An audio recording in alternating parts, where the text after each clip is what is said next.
All right, the Hangout on Air is now live. Hello, everyone. Welcome to Talking About Survivor. I am Christiana Ellis. And I'm Mike Mateen, and apologize for the surroundings and the darkness, but still in transition, so got to make do.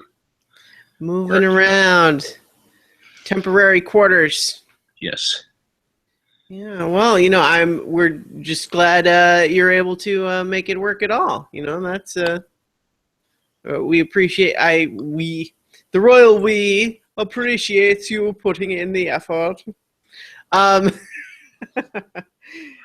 yeah, I mean, seriously, I'm glad we're able to make it work for the recording. So tonight we're going to be talking about episode 8 of season 33, The Merge. And sadly, the collateral damage casualty of Michelle, who, despite being an interesting player, kind of got taken out without really being involved in any of the machinations. Well, it's kind of funny because the same reason that I liked her, and I think that you thought she was interesting, was her, her being involved in like trying to make things happen, and not just sitting back passively and allowing whatever the status quo seemed to be. Mm-hmm. And then you get into this one, and she sat back and allowed the status quo to what she thought was the status quo, like, oh, hey, we've got this, and we're just moving forward, and didn't take any initiative to try anything different. And it ended up, like you said, she got caught in the collateral damage. But it's just funny as the time when she was like, all the things that I liked about her, she kind of, she didn't get involved in trying to make things happen. She befriended the people that I think are least likely to be successful, which I thought was a weird alignment. I think she thought she could control them. Yeah. So I did like her and wanted her to be around because she was interesting. I'm not really sorry that it happened to her on this one, because she didn't play a very good post-merge game, at least for the beginning, Yeah. She didn't even think about the fact that there could be alternative ideas out there and have it set up to protect against that. Yeah, definitely got overconfident, was resting on her laurels a little bit. But I guess I just sort of couldn't help but be kind of grimly amused that for someone who had kind of worked behind the scenes a couple of times to make things happen, pulling the strings, so to speak, for her to actually get taken out in a time when it wasn't even about her was just kind of, it's like... It was like, well, these other guys might have an idol. We'd rather get them out. We're not sure that we can, so let's just get her out. Yeah. So I'm sure that's got to be disappointing for her to find out that it's not, not because she was a threat or anything, or at least that's not the perceived reason. Although it seemed like in her final words that she was really just kind of flummoxed, like she couldn't really quite, she hadn't yet, at least at the recording of that moment, figured out exactly what happened and why. Yeah. I mean, well, she figured out the crux of it, which was that she rested on her laurels and got too comfortable. So she at least had processed that. But as to exactly what the reasoning why she was chosen, she definitely, but that, if you weren't involved in that decision making, like, that's a very hard thing to really parse out, like the way that they kind of decided and then got worried about the idol but didn't decide against their plan. They just changed who was the better target for them. Well, it's precisely because it wasn't really even about her, it would be hard for her to come up with an answer to why me. Right. It's ultimately it was guilt by association. You were standing next to the wrong people. Yep. But so in any case, let's rewind back to the beginning. We have the people who successfully voted out Michaela now having to try to pacify Hannah, which was, they always knew that was going to be part of the deal, right? Like, they made the decision not to tell her in advance because they didn't think she'd be able to keep it from Michaela, but with the awareness that letting her find out at the tribal council when Michaela goes is going to result in her being upset, which, she was. At the same time, though, I think we see her frustrated, but better able to not be mad, but rather just to be like, come on, guys, work with me. Don't do stuff behind my back like this. Tell me and I'll help. At the same time that she's feeling very frustrated because it's like, so, I mean, I think she did kind of the best possible reaction from where she stands right now, which is to do her best to try to make it seem like she's not going to be their enemy now. Right. That's really all we kind of got, the night of coming back, or at least that's all I took notes on. But in the morning, boat approaches and Probst's not on it. So what's going on? And, viewers at home can guess. Probably the players too, even though we didn't see them guess right on camera.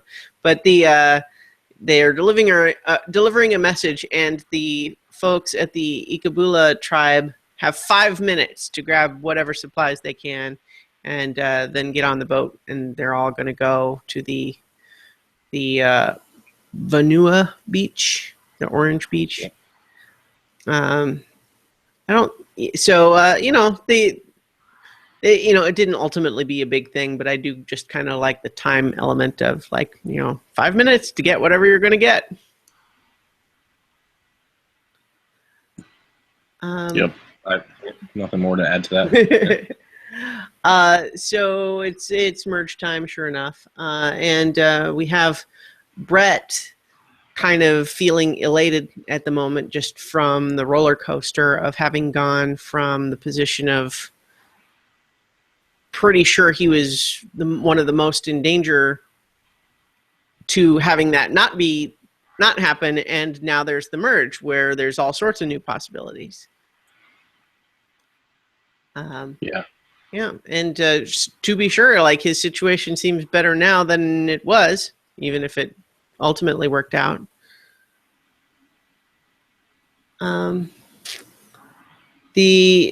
Let's see. We also have Zeke thrilled to have made the merge. Everybody's happy. Yeah, I think everybody was pretty happy about making the merge, and also felt like they were in a good position. I don't think anybody was really stressed out. Like, everybody was very optimistic about the merge, which was good. Well, it's in what I think part of what made that. Well, first of all, everyone's always happy to make the merge. That's just one of those survivor milestones, right? But then there's also just the element where, even though we got the tribe mix-ups and there were several sorts of relationships formed across former tribe allegiances, it seemed like everyone really still had allies that they had been separated from and are now reunited with. So kind of everybody is sort of in that boat of feeling like they have more allies now than they did on their smaller tribe. And the numbers are not super lopsided. Like, there's a feeling there that there's possibilities. But at this point, Michelle is feeling like she's happy to be back with Jay and Taylor, and talks about how she hopes to take them to the end. And I think that, like we discussed briefly before, I think she chose them because she thought she could control them. Like, maybe she underestimated Jay's strategizing a little bit. But also, like, Taylor is not an impressive player necessarily. And I also think she might have underestimated the sort of the revenge factor that they had generated. Mm-hmm. You know, that they were as disliked as they were. You know. Yeah. And so in any case, that didn't work out. But I don't know that it was necessarily a bad strategy, except that, as we discussed, she kind of got complacent with it. She stopped paying attention to see if there was things that might disrupt it. But we have the merge feast. Jay declares himself the kingpin, but no one knows he's the kingpin, and I couldn't help but think that, like, that's kind of contradictory. I mean, it's one thing to think of yourself as the hidden mastermind or the person pulling the strings or whatever, but I mean, like, isn't the whole point of being the kingpin, like, that's like, I don't know, the connotation I have with that term is that, like, everybody knows you're in charge. Right. It's not like a secret. Right. Yeah, he did not accurately use the term. I mean, that's kind of just it's a semantic thing, I guess. But in any case, as we certainly see as it progresses, that he got a little ahead of himself. Especially with Brett, because he worked with Brett to get out Michaela.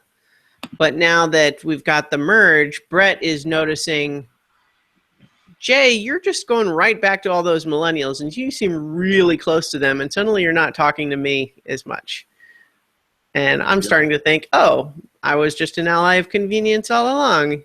I should be more surprised than I am.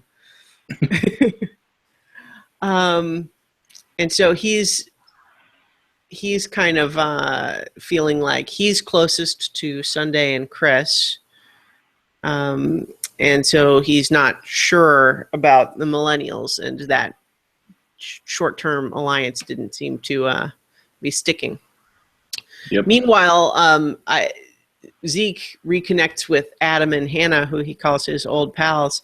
And it was just interesting because it just made me think of how we've referenced a couple of times that conversation way back in episode 2, right? Where Hannah was kind of freaking out at Adam and Zeke and not giving them the space, but I guess it seems like they got over that.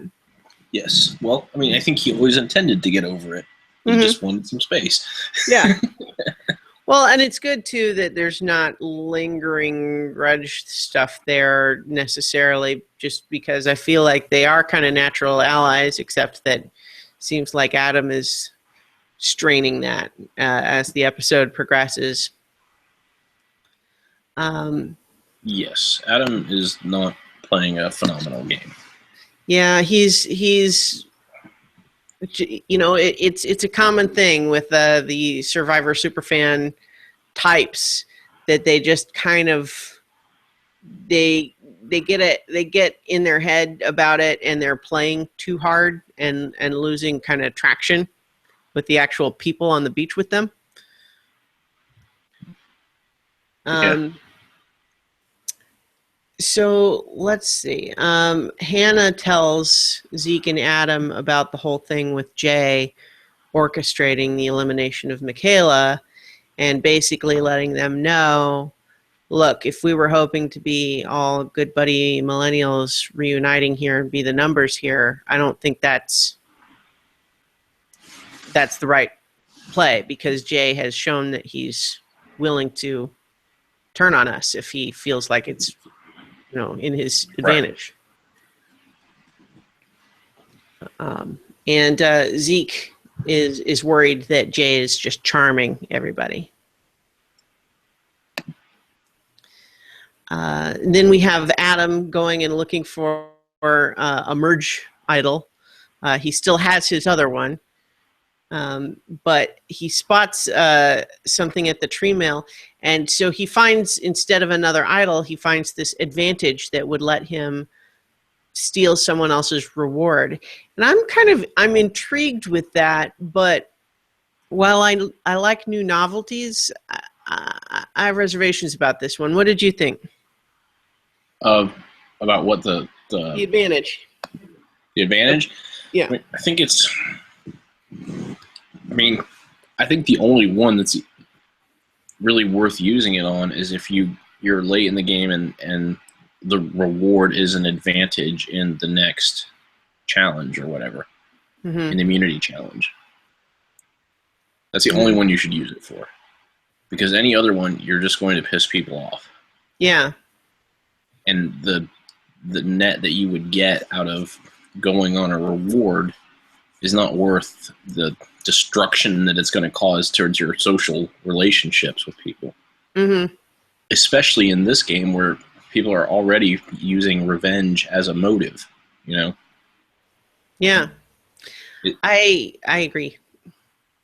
But at the same time, I think, you know, Dalton Ross pointed this out. It's like, it's one of those kinds of things where it's like, if someone uses it, it could cause all sorts of ripples in the game that would be interesting. And if they don't, no big deal. Like, you just don't do it again. You know, It didn't work. Like, it's kind of a harmless test, you know, that could either work in our viewing favor or could just. Yeah. You know, it's trying new things, sure. Yeah, and to be fair, it's already, even though Adam has not tried to use it, his behavior with it has already led to some entertainment. Well, and then the preview for next time makes it seem like it's going to be even more. But I don't 100% trust that preview. I'll just go ahead and say that now. Yeah, I tend to agree. It just feels like he can't be that stupid. Well, it's also just like it's not like it's not a good thing to blackmail him on, just that he found a thing and hasn't used it yet. Like what? That's and everyone would say, and how do you know about it? Oh, he told you? Okay, so what are we mad at him for? He told you that he had this thing that he could use? Anyway, I don't know. I think Taylor is desperate, but we'll get there because that's of course next time. But so I tend to agree with you though that the downside of making people angry is so significant that this would be a very dangerous advantage to use, and it would have to be some sort of a special circumstance, like you suggested, maybe an advantage on the next immunity challenge or something to that effect. The only other thing I could think of was if it's a situation where, you know, you have an alliance, but there's one last person who is just doing really well at challenges, and you're trying to stop them from just running the challenges and staying in the game that way. You know, but it would only be if kind of you're in the majority and you are doing it sort of as a group to keep the reward out of the hands of a specific opposition person. Yeah, that's another one that you could use. But certainly those are only a couple of really specific circumstances, and anything short of that is likely to just, I don't know, it might not turn out bad, but boy, the risk is there. So, yeah. And so here's where we get to the sequence that you messaged me a specific quote from this episode before I had actually had a chance to watch it. So I heard this line out of context first. Do you want to say it? Oh, well, I don't remember the specific line anymore. It was something about I could pull up your message. Yeah, read it again. Yeah. So before I had a chance to watch the episode, I just got a message from Mike saying, "I'm pretty good with mason jars and canning stuff." Yeah. I mean, he did say that he's pretty good with mason jars. I didn't even know that was a thing you could be good at. He knows how to open them, close them again, bury them in the sand. He's an expert. He just said it so definitively, like, I'm pretty good with mason jars, canning stuff. And then he used that as his reasoning why he was going to steal food, because he was good with mason jars. And I remember when anybody non-expertly steal it, too. Yeah. Yeah. He wasn't bad. I mean, to be fair, he wasn't bad at using the mason jar. No, that's true. Except the clinking he was making as he moved stuff around while everyone was trying to sleep. Yeah, that wasn't a good use of mason jars. No. And also just like, I don't know, I was just I fed up with him at this point. Like, I never was really a Taylor fan other than occasionally enjoying a turn of phrase that would sometimes be kind of like accidentally clever. Yeah. But boy, this just was dumb and pulled off poorly. So like, yeah, and I just can't get over that line. Like, just the way that he was like so proud of himself. Be like, yeah. I mean, it was just like such an, like he just felt like he needed to create a reason, like, or something that he was good at. I don't get it. It'd be like, you know, hey, let's go get a glass of water from the faucet, and be like, I'm pretty good at getting glasses of water from the faucet. Like, it's a thing that, yeah, you may be good at, but the difference between being good, like, it's not a thing that you need to be good at. Yeah, it's just like that anybody's bad at. Is anyone really bad at opening and closing mason jars? I mean, maybe if they're tight. Yeah, it's now it may well be that he has specific experience using mason jars to make preserves or something. Like, it may be that he does have that experience and that's what he's referring to. However, none of that expertise seemed particularly necessary for this scheme of his. No. So I just like, I was watching it and just thinking to myself, like, I can't even believe that he's doing this. Like, and the thing is, it's like he was so kind of shameless about it that even when multiple people observed him and then talked to him about it, he just like smile. Oh, yep, I stole food. I admit it. Council, he even was like, when Jeff like called him out about it, he was like, "Yeah, man, rock on." I know, like, I just sort of like. I feel like if I was there, I'd want to just take him aside for just a moment and just like, you realize that what you did made people mad, right? Like, you're not picking up on the fact that you stole food out of the mouths of hungry people, and you somehow think that like, oh, people are not screaming at you, therefore everything's fine. Like, do you know what kind of game you're on? I don't know. And at the same time, he also appears to not totally be wrong in the sense that, like, no one really did make a huge deal about it. They talked about it, but it didn't turn into a big confrontation or anything. And yeah, they wanted to kind of target him, but they didn't actually target him.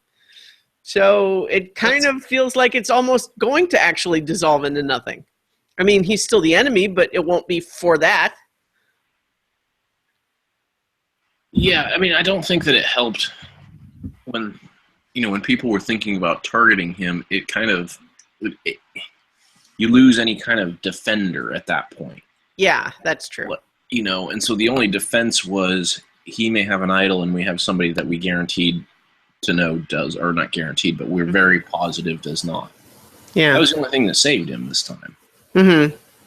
And even though it wasn't the specific reason that they targeted him, like I said, it doesn't, when it comes up, he doesn't have any defenders who offer up alternatives, you know? Yeah. So I don't, you know, while he may not get a payback directly from it, it certainly did not advance. No. But for a smarter player, it is a calculated risk. I mean, remember when they were like stealing those coconuts and like hiding them in that like little clearing or whatever? Yeah. You know, sometimes you give it a shot. And I feel like I would be more inclined to be forgiving if there was any craft or expertise involved and not just like taking the food and walking away. Yeah. in a way that he was directly observed by two different people separately. Yeah. Yeah, I could see that, but I don't think that this was a calculated risk. I think he just wanted some food, and he was like, Yeah. There's some food, I can take it. Mm-hmm. And however, I'm not sure he was the one that handled this the worst.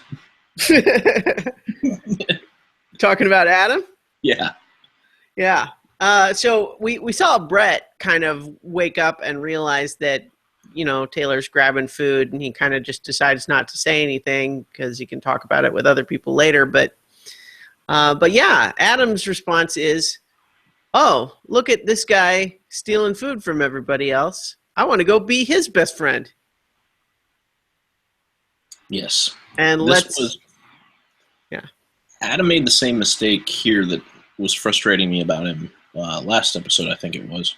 Mm-hmm. With that, okay, the idea of going to Taylor and saying, like, hey, I just caught you doing this, but I'm not going to say anything, like, if, like we could be cool again.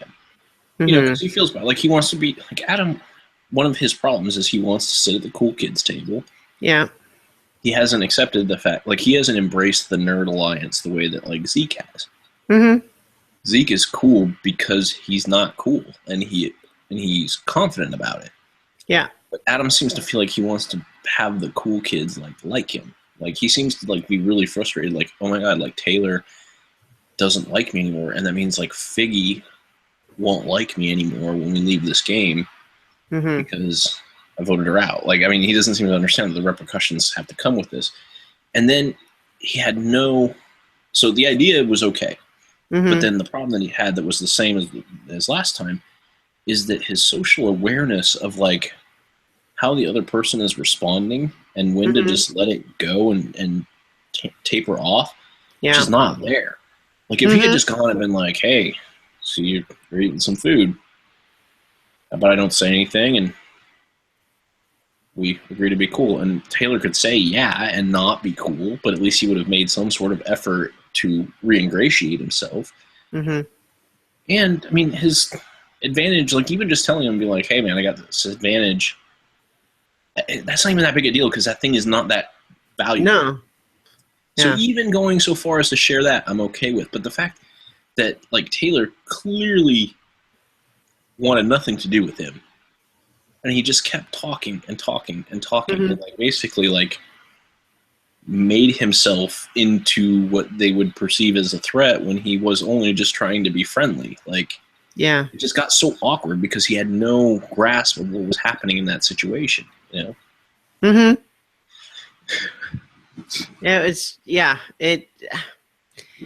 mean, we saw last time, in the aftermath of voting out Figgy, we saw him reacting. We talked about it then, this idea that he's just kind of going on and on with this, I totally screwed you over. I did this thing that was good for me and bad for you. That's totally true. I own it. That happened.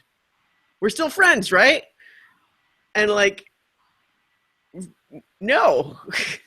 And he really seems to feel like him wanting that relationship to be repaired is enough to make it happen. And all he knows how to do when it's not quite working is to just keep talking rather than abandon the lost cause. I'm kind of just saying what you just said, but I mean, this idea that he already is in a little bit of a hole, and he knows he is, right? Because from last time, but then this idea that, I just saw him stealing food in the middle of the night. I'll follow him and go and confront him on the beach while he's eating it. And then say, oh, but I won't tell. Nothing like a little bit of blackmail to make friends closer. Like, what? It's just, because it's one thing, like, if he wanted to do it like you were saying, which is to just kind of do kind of a cool, look, I know you did this. You know, I'm not going to say anything, don't worry, but I would like us to be closer.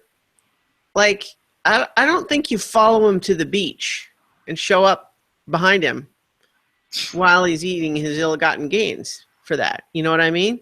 Yeah, because that's part of the whole thing of like, we're going to be cool is I'm just saying, like, hey, look, no matter what you decide, I'm not going to tell anybody about this. Yeah.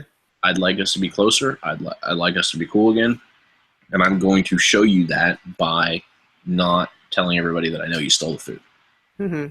And you just leave it. And that's what makes it work, is that you then leave it alone. Mm-hmm. But to continue to, like you said, follow him, and it was just so uncomfortable. It was uncomfortable to watch. Yeah. I wonder if there's not a part of that was down to he also wanted some of the food. I don't know that was the primary reason, but I bet you there was a subconscious element of that. Yeah, I mean, I know it's hard to like armchair it, but that's kind of what we do. Mm-hmm. It's like, just tell him that. Be like, hey, saw you stole the food. How about you give me some? Mm-hmm.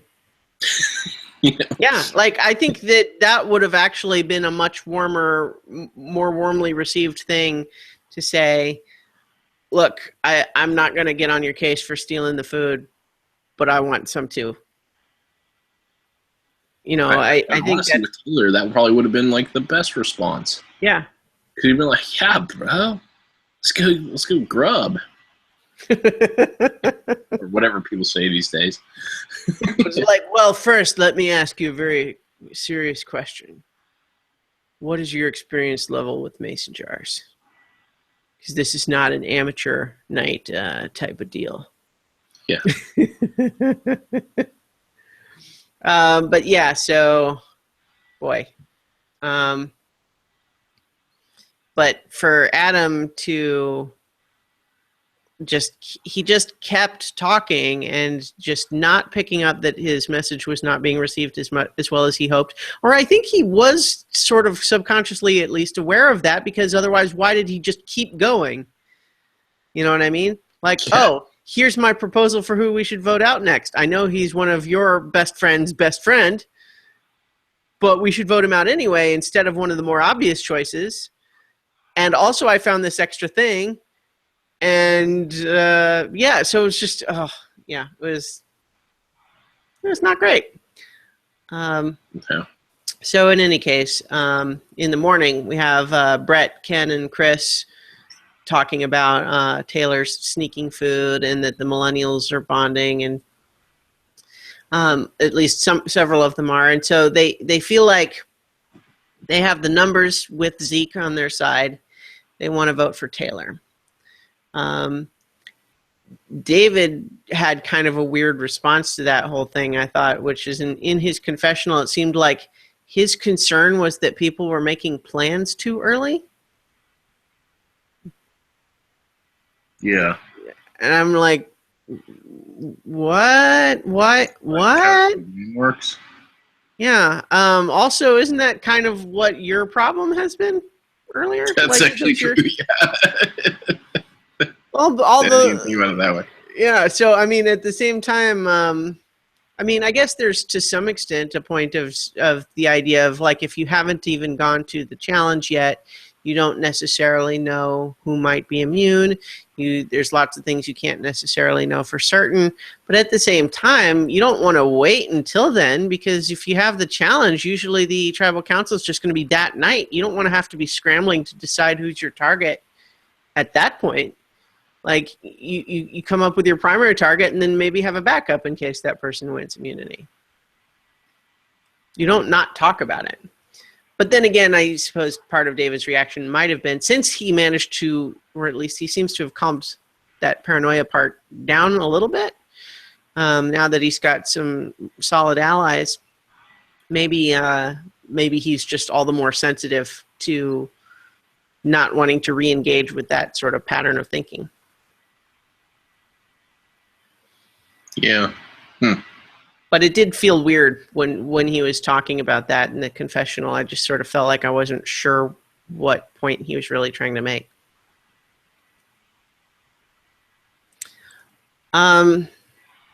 So then we also have some more Taylor dumbness of Taylor going to Jay about Adam's plan to go against Will, which was fine. But then there was this whole segment where he's like, but don't tell Will. And I'm just thinking, why? Why? I mean, first of all, Taylor, you should take as a note that even if you're still mad at Adam, you should potentially keep in your awareness the idea that he might be right about Jay and Will. But also, it's one thing to say, oh, I'm going to tell the plan, but like, how do you not tell Will? If you're going to try to change to Adam, don't you have to say why? Yeah. I guess they don't think Will needs to know why. Well, they eventually decided to tell him, so because he probably needed to know in order to decide to vote. Right. It made no sense to try to keep it from him. I mean, the concern, I guess, was that they didn't want to spook him and have him do something unpredictable. But I mean, at some point, like you have to tell him something, and unless you're going to start lying to him now, that's a different move. Right. But Zeke overhears them talking and is therefore later able to report back to Adam that he has been betrayed. But before that, we have Will finding out and deciding he has to win immunity. Yep. Okay, so we're at the immunity challenge now, and I'm a little bit wary of even pointing this out because once I saw it, I couldn't unsee it, and I fear that even if people haven't noticed already, that if I point it out, they won't be able to unsee it. Oh dear. But that immunity necklace is just super phallic. It's got the hanging tiki and the 2 oyster shells right behind it. You know what? I think I did see that, and I managed to unregister it. I just couldn't. I couldn't unsee it. Like as soon as I caught a glimpse of it, I was just like, "No, what? Really? Oh, okay." So, I apologize if I've just ruined that necklace for everybody else, but But anyway, I just couldn't not point it out. It's too significant as a design misstep, in my opinion. Just get rid of those oyster shells in the back. The whole problem goes away. But anyway, though, you're looking up a picture? Yeah, I'm trying to find one, but I should have put one up. I could have screen shared it or something, but. In any case, we have a pretty standard post-merge endurance style challenge here, having to hold your arms over your head so you don't get the colored water poured on you. It was interesting to have Probst point out that it is actually more difficult, not less, to have both arms in the air that way. Because yes, and it is true. I mean. Yeah.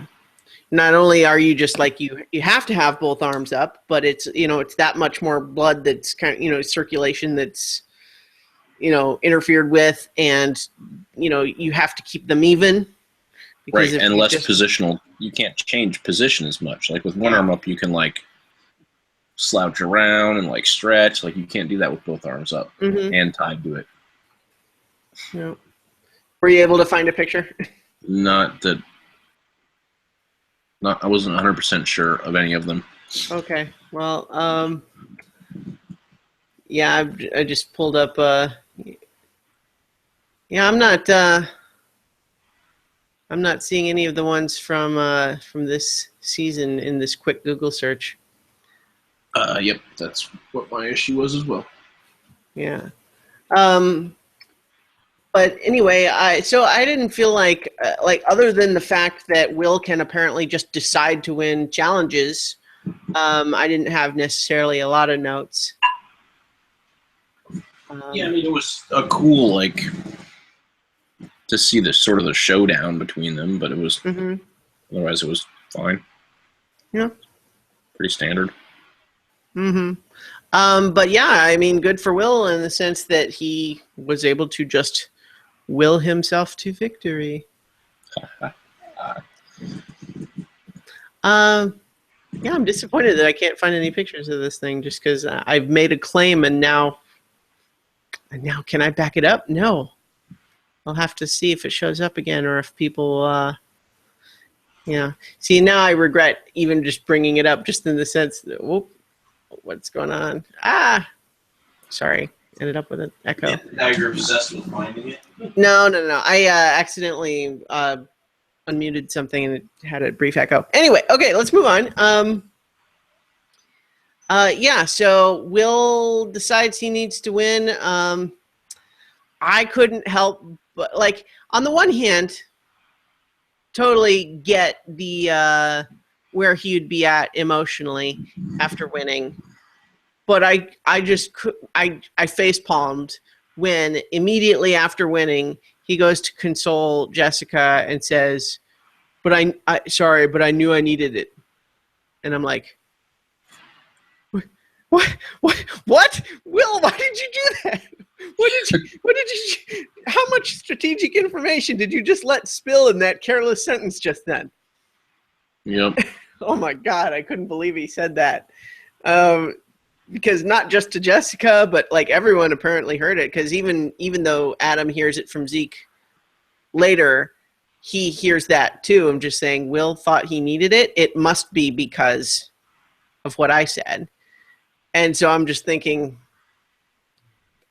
like ultimately, I don't think it was disastrous in this particular case. But boy, that it's just that kind of slip up that can ruin people's games sometimes. Yep. Oh, you know what? I did have another note about the challenge. The whole bit where Probst starts asking everybody, so like, how are you feeling? Where do you feel it, Adam? And he's like, oh, I don't feel anything. I'm doing fine. How about you, Jessica? Yep, I'm doing fine too. And then Hannah's just like, I'll be honest. I feel it everywhere. My arms, my legs, my face. He's like, your face? She's awkward. Yeah, I find it endearing, but yeah. So in any case, good for Jessica and Will both for getting to the 90-minute mark. Yeah. It's like the whole point of having it be harder was so that it would be faster. Mm-hmm. And it was for the majority of players, and then there was just them two that just put it back to what they were trying to get away from. Yeah. So I don't know how they did that. Just they have freaky shoulder nerves or veins or something. Or just something. I mean, the willpower that it. Yeah. Willpower. Willpower. But yeah, I don't know. Just they were able to maintain their balance, because I suspect that like everyone was hurting, but it was just would come down ultimately to you would go out because you accidentally shift, right? And it's too much, where I guess if they were able to just sort of do kind of these micro shifts of position to ease the tension just a little bit, but without disrupting the placement of the handle, that would make a difference too. But ultimately, I think it really did come down to just, willpower and just enduring the pain. Some sort of mental disconnect from like you were saying, like maybe not super nerves, but an ability to disconnect your brain from what those nerves are feeling. Well, you saw how out of it Jessica was afterwards. It looked like it took her a little while to sort of recover. I don't mean like hours. I just mean like even just as they're sort of finishing up there with Probst, she was still kind of had the 1,000-yard stare towards the end of that. Yes. So in any case, we come back, and Taylor is talking to Hannah, Will, and Michelle about targeting Adam for targeting Will / Jay. And also not realizing that Hannah is kind of not really on their side. And also credit to Michelle for just going, "What? That's stupid. Let's not do that. Let's vote out one of the actual threats. Adam can't do what he wants to do. So let's get one of the actual enemies out. He's at least still pretending to work with us. Let's let him continue to pretend and use him to get everybody else out."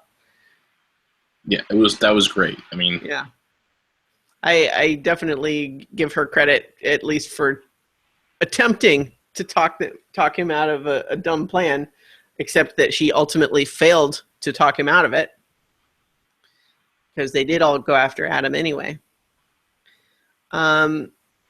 But so we have Zeke telling Adam, along with Jessica, that, Zeke tells Adam with Jessica that Taylor told Jay about Will.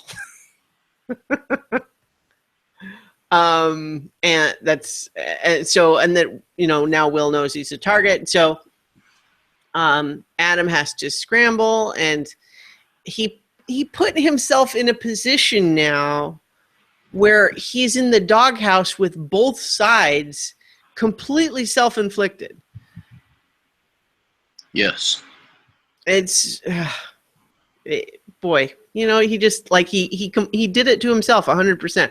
Like to some extent, it might have been unavoidable with Taylor because of voting out Figgy. But his problem was that he couldn't just commit to that course of action, resign himself to the fact that will lose him Taylor's loyalty permanently, and just move on with the other side. Instead of continuing to try to act like you can play both sides when you've made one angry and you're frustrating the other by being flaky. Right, and and we got to rewind back. I mean, we talked a little bit about, but we were so focused on like Adam's, over pursuit of Taylor that, we should also talk about the fact that with his social awareness, the fact that he thought that Taylor was so cool with him that he could just suggest one of their allies as somebody like, yeah, well, especially since we know it was all a play anyway, because it wasn't even a sincere move, right? Even when he was saying it, he was saying it because he wanted to disrupt. He thought it would curry more favor with Taylor because he would be like, "Oh, Jay's got a new BFF, so like I need one, and maybe it could be Adam." Yeah, like that's almost like what he was trying to do. But it was. I'm trying to think of a good analogy that. I mean, it was almost like, if you're. It's going to sound crude, but it's the only thing I can think of because it was done so crudely. Is like if you're a guy sort of, going after this girl who then gets mad at you, and you finally convince her to be your friend again, and then you're like, "So, do you want to have sex?" Like just taking it so far. Yeah. Like it's like, "Oh, hey, we're starting to like actually like kind of talk because I know about your food thing," and we're like, "So, do you want to just vote off one of our own? Like, are we cool like that?" Right. And that's not what he intended, but like that's how Taylor read it. Was like, "Whoa, dude! Like that's a little far, man. Like, I don't like you." Yeah. And the all you have on me is that I ate food and I don't care. Yeah. The emotional logic made no sense either. The math of it, so to speak, because the whole idea was, "Hey, Taylor, I know you think you're super close with Jay, but what I'm telling you now is that Jay's actually closer to Will than he is to you. So here's what I'm thinking. We vote out Will, and then Jay'll have to come back to you." And like even someone who is kind of relatively low wattage, like Taylor is going to be thinking, that makes no sense. Why would Jay come back to me if I help you vote out his best guy? Like, that's not what bros do, man. Like, that's, like Taylor's going to be thinking, Jay and Will are close, then good. We're close together. We're all good. That's kind of his attitude. Whereas Adam is like, no, your friend has another friend, so we need to get rid of that other friend so he'll only have you left. And then we also want to take Adam aside and say, so where are you in that picture? You're building this whole scenario that still doesn't include you. And it's no wonder that you don't have friends, that you're not cool. Like, because like you said, that's not what bros do. Like, that's not how you be cool with people. Like, I could just see that going down though, like in Adam's childhood, like approaching a friend or someone he wants to be his friend and creating that exact same scenario. Like, we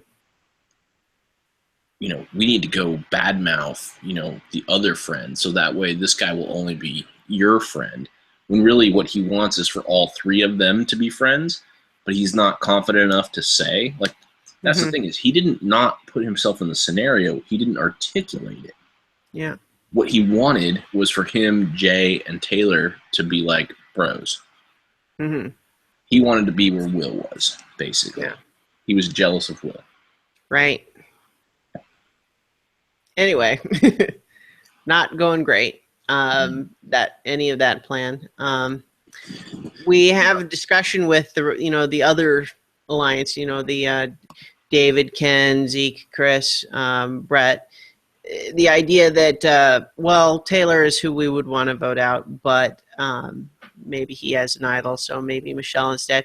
And then we have Ken being kind of the voice that was sort of resisting that fear impulse, him wanting to kind of go more straight ahead. It's like, no, if Taylor's who we want to vote out, that's who we should try to get out. Let's just do that. And I don't know. I mean, my gut, I don't know. We've talked about this in the past that I tend to feel like people are more fearful of that than they should be. You know what I mean? It's like there's so many times that people don't vote out who they really want to because they're afraid someone might have an idol when they actually don't have one. Now, it's certainly true that sometimes the person does end up pulling an idol out, but I feel like that's relatively less common than people not voting out who they really want to get out just because of fear of a hypothetical idol that doesn't really exist. Yeah, but it's part of the interesting part of this game is that, human social dynamics. I mean, that's, I'm trying to think so there's the psychological term, the illusory correlation, I think I've probably talked about it on this show before, but the idea is that the most common example of an illusory correlation is full moons causing craziness. So God knows what. I mean, supermoon, election. Look at it. No. Supermoon drives me crazy. Like, it's 5% bigger. Like then that's all. It's like I don't think if it I don't know that people can actually just visually tell the difference. Just out here in the desert, it's pretty impressive. I've tried to take pictures and I can't get photographic evidence. It's pretty impressive. Okay. It looks like a giant moon right now, but anyway, I'm actually putting an illusory correlation together, which wasn't my example. But going back to the full moon is that, okay, let's say, hospitals have, 3 to 5 incidents of, people acting crazy come in per night. So that's a pretty standard thing. But then if you if you are expecting crazy things because of a full moon, Mm-hmm. you recognize those 5 incidents that happened on the full moon night, and they seem like greater than a normal night because of the habit, the routine that eliminates most nights from like your memory. And that's an illusory correlation. So it's similar to what's going on here, is that the times where people confidently voted for somebody who had an idol and it jacked up their game leave more of an impression on the many votes where no idol was played. Yeah. You know? So the odds are that no one will play an idol, but people don't remember that. They remember how bad it went for everyone when it did happen. Right. And I mean, like, you can see the logic where they're coming. My computer's about to die and my charger's downstairs. Oh, okay. Well, quickly, so you're gonna have to opine yourself. All right. I will vamp while Mike goes to get his charger. Just another example of the sorts of correlation that he's talking about. The one that I always think of is when people say things come in threes, and I'm like, no, people just count in threes. You know, things happen at some, hypothetical rate. And once 3 happens, people say, look, see, 3s. And then when a 4th one happens, people don't suddenly say, uh-oh, here it's happening in 4s now. What they say is, oh, there's a start of a new 3. I wonder when the next 2 are going to come. And it just becomes a whole repeating pattern where you count them in 3s and then think that proves something. But in this case, I think where, the logic of those guys going after Michelle was, of course, the idea that, like, if they really lay into Taylor at the tribal council, the hope is that if he has one, that he will play it. And then you do the like, show. You've, oh, puppy. You have to talk or else it won't show your image. Layla, talk. Look, Layla, you do the show. Say something. Nope. All right, go away. Puppies. I got my own under my desk. So, yeah, I think like that's the idea, was that they're hoping that by really laying. We know we just lost Mike. I'm gonna have to re-invite him.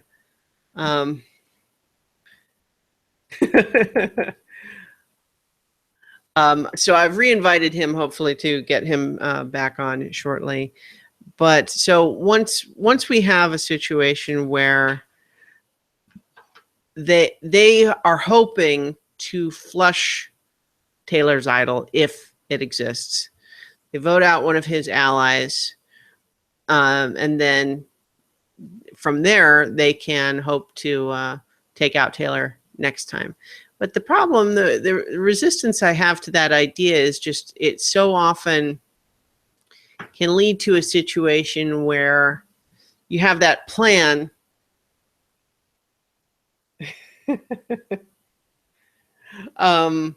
Yeah, so Mike just says, "Arg, screwing around with the dog cost me the last second of battery life."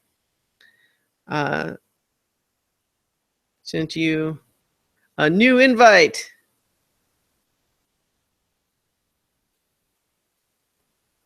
Can boot back up.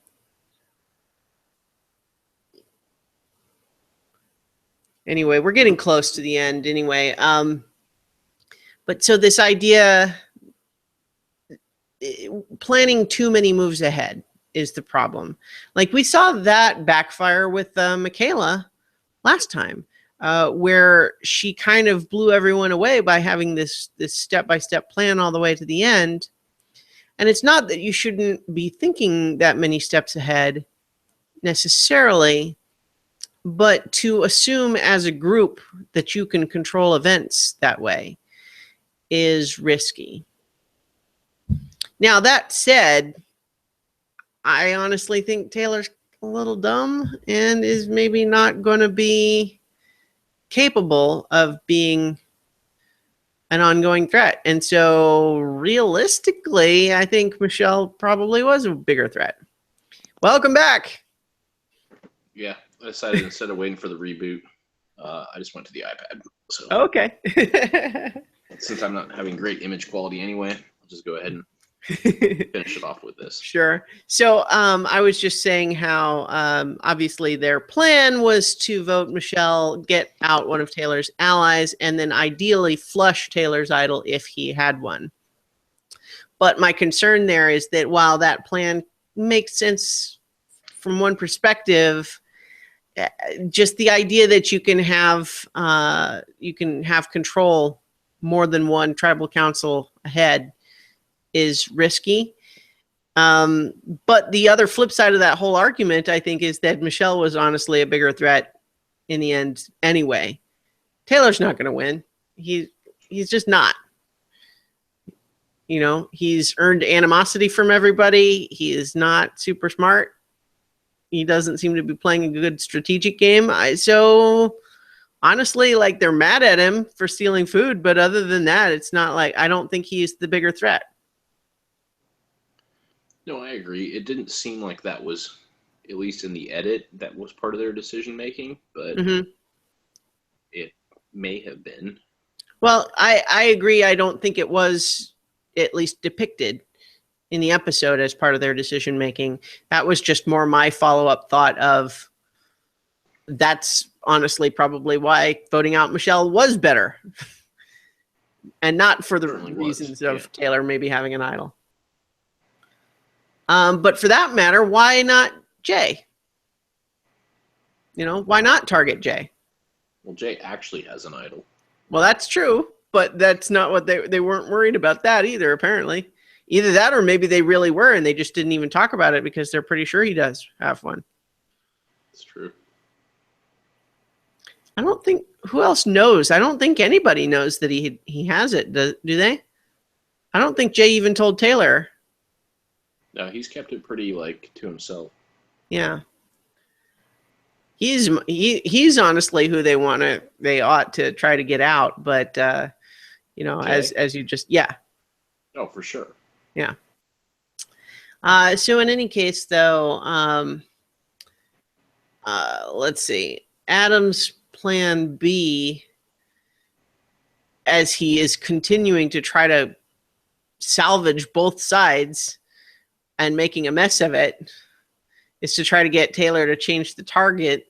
And first of all, Taylor's excuse of like, well, you know, you just shouldn't have told me that, man. Information leaks. And I'm like, what? From me. Yeah. I was like, Taylor, like, Adam's just got to be thinking, Taylor, like, you're the only person I told that to. You think I don't know it was you? It actually reminded me of just the bit from Hamilton where, you know, Hamilton has just told Burr and Jefferson and Madison about like the affairs and all of that. And it's like, oh, but how do I know you won't use this against me? And they're kind of like, rumors spread. What are we gonna do? Yeah. You can't. Yeah. But yeah, information leaks coming from the leak. That was bizarre. Anyway. Yes.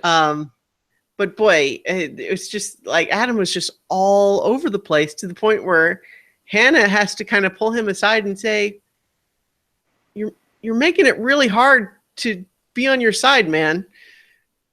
You know, we want to work with you here, and you're making us really work for it. Like, you're making us nervous.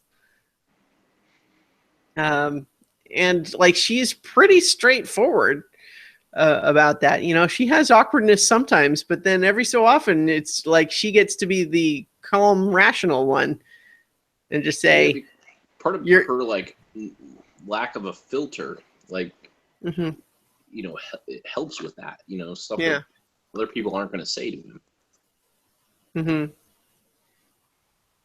So everybody is just at this point frustrated with Adam that he's just kind of playing both sides, but at the very least one side doesn't see him as a danger right now because he hasn't, to their knowledge, tried to target any of them. But at the same time, it's fresh. Zeke points out is like, but he's not a good ally.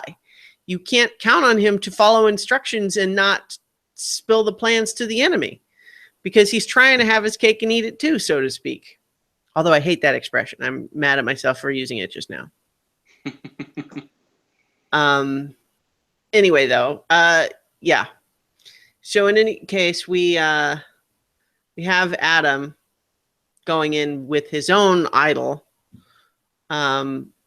But he knows he could play it, but he also doesn't want to look like a chump if he plays it and didn't need to. And so he doesn't play it and didn't need to. So I guess that's the right decision ultimately, but it's only even in question because he's so all over the place. Yeah, I kind of wanted him to play it just to really nail in like the end of this episode and like kind of just show him for the sort of haphazard player that he is. Yeah. But at the same time, him maintaining it remains interesting. And don't the scenes from next time indicate that he maybe shows Taylor? No, I don't think so. I think they showed a clip of him telling Taylor about the advantage. Didn't he tell Taylor about the advantage this episode? Yes, but they're showing a clip to basically like the preview to, I'm pretty sure this is what happened, was reminding us about Adam telling Taylor about his advantage and saying that now Taylor's going to use that information against him. Oh, see, I was left with the impression that they were saying that Adam then went and gave Taylor more news, like he told him about his idol. I'm glad that's not the case. Yeah, that's the impression I was left with, which is why I was like, I don't trust the previews. Right. Because I can't imagine that after this having happened to him, he would then go and do that. Right. I would hope not. I was reacting a little differently to what you said, just because my thinking was, if all it is knowledge about this advantage and Taylor's deciding he wants to go and try to burn Adam with this secret information, I can't help but think that it's going to get a big so what from everybody. Yeah. It's like, okay, he has this advantage that he has not used to make anybody mad. He found a thing. He told you about it and then voted with us because you guys targeted him. So what is it that you're trying to use against him now? It's just a whole, barrel full of nothing as far as I'm concerned. Yes. I'm going to see if I can pull up the preview while we kind of wrap up. Yeah. So in any case, we get to the tribal council, and we talked about it a little bit already, but I was just kind of dumbfounded by Taylor's lack of shame when everybody is confronting him about stealing the food. Like, I feel like the only reason it didn't get into a more angry, heated place is just because everybody is a little perplexed that his reaction is just so counterintuitive. You know what I mean? Like, he's not apologetic. He's not defensive. He just owns it with a big old dumb smile on his face. Like, oh, yep, I'm a rascal. And I'm like, what? No, that's not what this is. Is it? And I think everybody's just kind of confused because his reaction is so strange. That's the only reason it doesn't become a bigger thing, I think. Yeah. Is how do you shame someone who's not shamed? It's true. But yeah, so it's at the same time, just the BS about like, oh, my stomach was all messed up. It was a medical emergency. And everyone's just like, what? Yeah, you were hungry. We were hungry too. Like, there's no defense for this. And yet he just does. I think he just was so sure that they had everybody's votes. But it's also not 100% clear who they thought was voting on their side. Maybe they thought they had Hannah and maybe Zeke. Like maybe they thought it was really going to be an all millennials against all Gen X thing. I guess. Because really the edit put the tension, instead of on that, it put it on, are both sides going to decide that Adam's more trouble than he's worth? That's kind of what it seemed like it was going to come down to. Yeah, that is what they set it up for. So yeah. So we didn't really even get a lot of what the other side thought was going to happen instead of what did happen. But to be sure, Michelle was not expecting to be targeted. But that just makes me wonder again, like, first, how they thought the votes were going to break down, and also who they thought the other side's target was going to be. Right. I don't know. Maybe she might have even been aware that it was going to be her. She just thought that they didn't have as many numbers as they did. But so in any case, what we're left with now is that Will and Jay and Taylor, who thought that they were at the top of the pile with a healthy majority underneath them, are now completely, on the outs. They are the, persona non grata of the remaining people, because they insulated themselves too much and lost contact with the rest and didn't realize that nobody else actually liked them anymore. Yeah, that's kind of how it played out. So we see next time, well, you were pulling up the preview, and we already talked a little bit about Michelle's final words.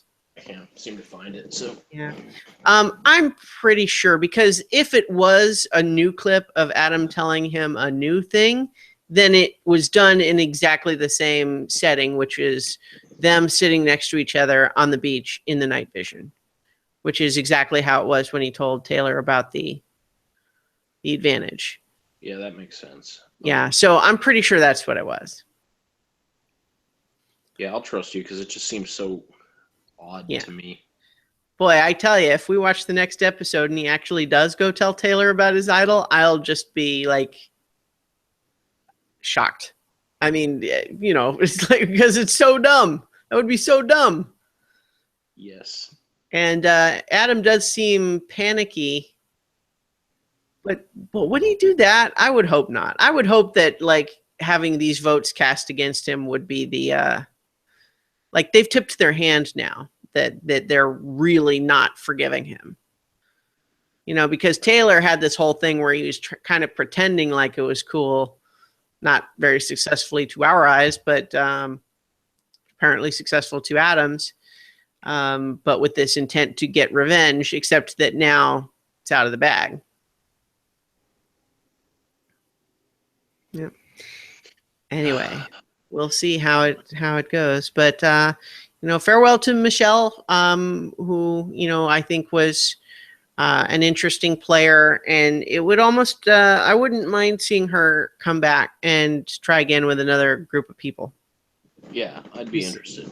I think her biggest failing this time was really only in sort of attaching herself to people that were ultimately not good allies for her. Correct. Yeah.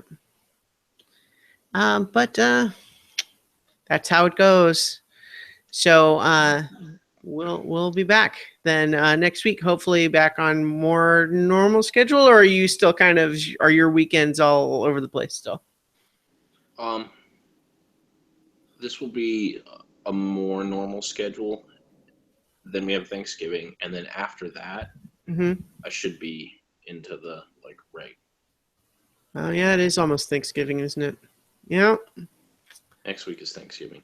Yep, sneaks up. All right. So we'll be back then next episode. So talk to you guys later. Later.